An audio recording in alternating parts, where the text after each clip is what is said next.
Poketoon, one of the most interesting and diverse groups of animated shorts produced by Pokémon. Recently they've been uploading even more, and so far all of them are pretty significant in length and story. I had meant to cover them one by one, but before I knew it, they were already done. So to round off a year, let's go ahead and discuss every Poketoon that came out in 2024.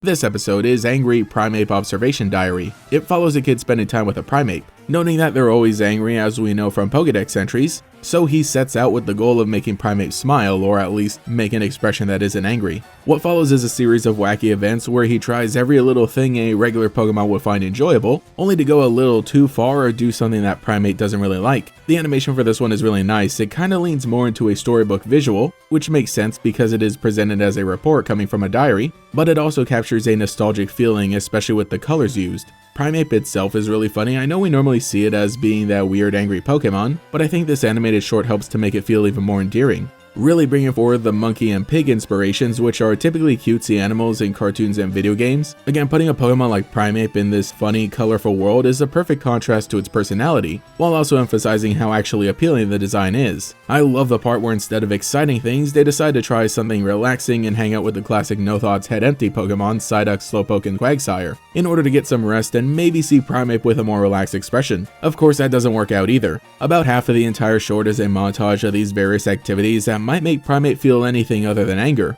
Dude, they even go to a Alicia concert. I tell you, I wouldn't be angry if I got to go to one of those. But finally, the child figures out exactly what Primeape wants.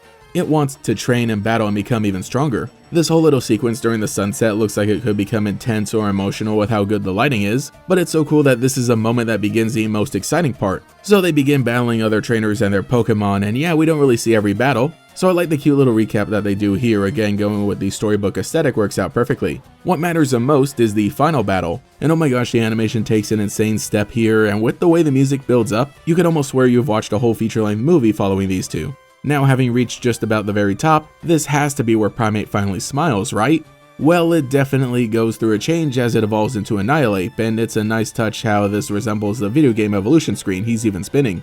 Though Annihilape is just even angrier, doing something here, and so the report comes to a close. Primeape never stopped being angry. And boy, I tell you, after watching this whole thing, I'm just like the teacher here. I laughed, I cried, it moved me, Bob. It was a really nice animated short to watch, with a whole theme of never giving up and just being positive the whole way, even if it seems like the odds are against you. And by odds against you, I mean a Pokemon that is just naturally angry all the time, but this kid has hope. And while maybe it might not seem like it because Primeape is so angry, they actually have such a cute and genuine connection.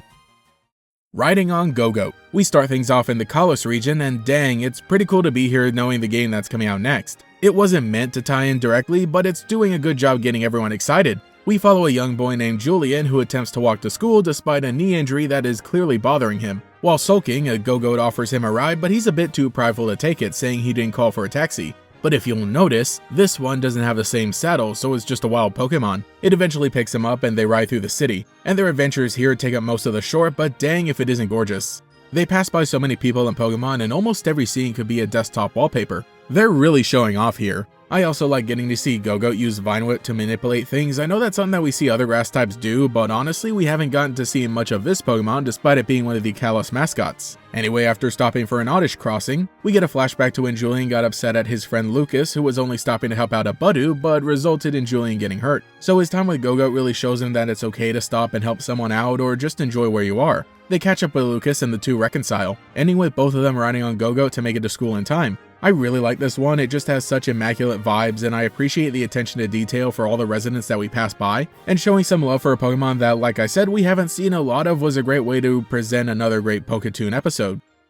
Playing tag on a Chansey safari. This episode takes us to the Safari Zone and introduces us to Meg, the warden's niece. While enjoying the sight, she encounters a Chansey with a cool hat. It runs away, but as we also meet her uncle, he explains that it's a menace running around the Safari Zone. He seems like a caring guy, but clearly isn't seeing the whole picture, as Meg also learns that Chansey was friends with her grandfather and the hat even belonged to him, and also while exploring she sees how many areas have been closed off by her uncle. Dude, I love the little scene where Chansey shows up to heal a paralyzed Dratini only to be challenged by a bunch of trainers who want to catch it. The way this thing moves is hilarious, just being a giant blob dancing around and avoiding every single Pokeball, until finally using Minimize to hide inside the hat. Absolutely genius. As I mentioned, this is one of the longest Poketoon episodes, so there's a lot of character building and story done through some of the most dialogue we've heard in the series. That is so welcome, because we basically get a full mini-movie as now Uncle explains when he inherited the Safari Zone, Chansey stole the hat and ran off, and so they've had beef for years. It's cool that Chansey keeps showing up to help injured Pokemon because that's a huge part of its design and concept, but I also love how it keeps the weird smile that looks so unintentionally smug just like the original sprite in the Generation 1 games. The next day, Meg and Uncle discover a bunch of Hoppip, Skiploon, and Jumpluff have clogged up parts of the Safari Zone and are the culprits behind all the poison powder and stun spore that has been plaguing the other Pokemon, all because of the blocked off areas messing with the wind flow. They clear things up and the Pokemon are able to ride the wind the way that they're supposed to, and now Uncle can finally reconcile with Chansey, who was actually helping the entire time. The reason it stole its hat was that it just wanted him to follow it,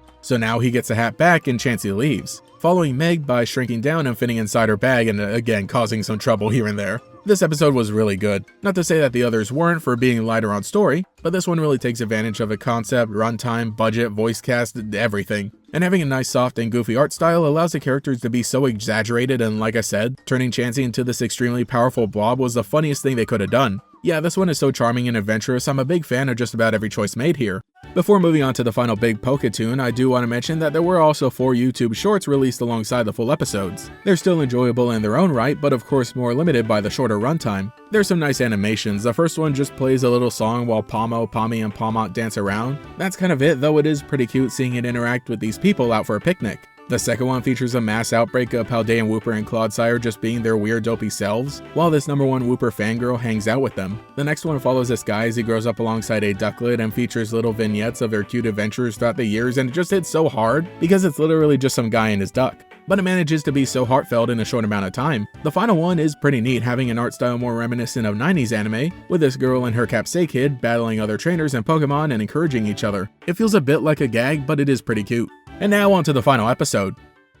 Childhood friend Charcadet. We start off mid-battle in the middle of Paldea as a Ceruledge and Armarouge face off against each other, until we cut to a flashback that shows the two of them as little buddy Charcadet. One of them is actually shiny, you can tell by the different colored eyes. When focusing on the Pokemon, it actually uses very little dialogue, but it still does a great job at showing the different personalities between the two of them, while also building a believable friendship. I guess we can call them Red Eyes and Blue Eyes. It isn't devoid of dialogue though, as a trainer shows up one day and challenges the Red Eyes to a battle, then asks it to come with him to learn how to get better. But when they weren't looking, Blue Eyes had gained the courage to climb up the tree and get a berry to help out, and then it sees him leave and I'm just like, ah! This one was the least brave of the two of them in the first place, but now it's all alone because its buddy wanted to grow stronger. Dang, like I said, the moments where we see only the Pokemon work so well. Interesting to separate them early on as we see how their lives differ and they grow older. Also, the big Chad Kofu shows up, that's pretty neat. It's also nice to see the trainer isn't vilified for taking one Charcadet, but instead he's very encouraging while actually teaching it how to best battle. And getting to see some of the lore behind these Pokemon represented in some of the legends and corresponding armors they both stumble upon around the same time is so perfect.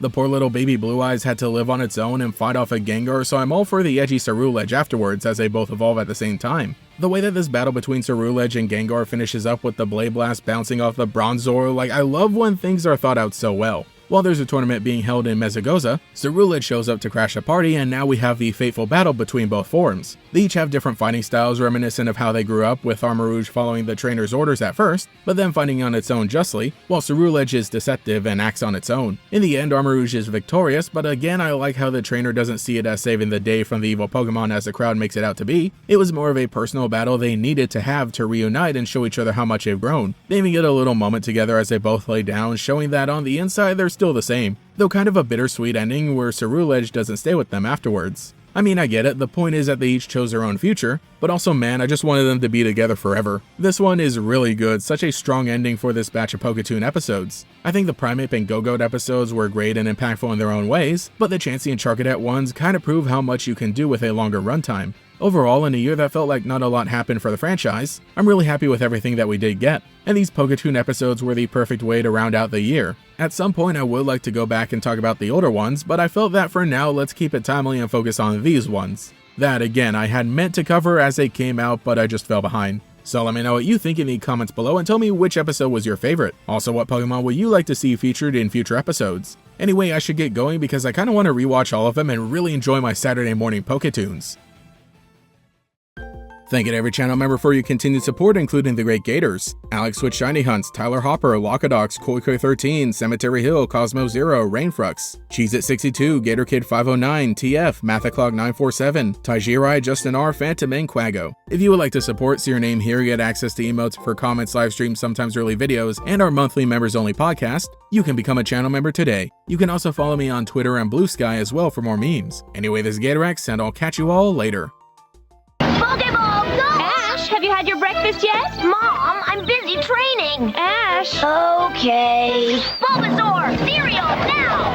Squirtle, milk moo! Charmander, toast attack! Stay tuned for another all-new Pokémon next! Did you burn the toast again?